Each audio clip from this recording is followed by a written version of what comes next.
اسلام نے ایک دفعہ حضرت امام حسین علیہ السلام کے لیے حدیث قصہ مبارک میں فرمایا یا شافع امتی، بے شک یہ سارے شفیع ہیں، جناب زہرا بھی شفیع محشر ہیں، خود رسول خدا بھی شفیع ہیں، شفیع اکبر ہیں، اسی طرح سے جناب علی مرتضیٰ بھی شفیع محشر ہیں، جناب حسن مجتبی بھی، لیکن امام حسین کے لیے مخصوص انداز میں فرمایا حدیث سید الشہداء بلند تر صلوات اللہم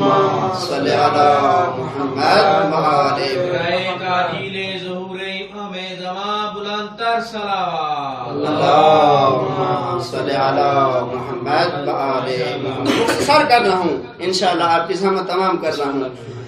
کہ فرمایا یا شافع امتی، یعنی اسی ایک پیغام میں، اسی ایک خطاب میں پیغمبر خطاب کر رہے ہیں، امام حسین کی شان بھی بتا رہے ہیں اور اپنی امت کے لیے بشارت بھی دے رہے ہیں اور خبر بھی دے رہے ہیں کہ تم حسین کے ساتھ وابستہ رہنا تو تمہاری شفاعت حسین کریں گے۔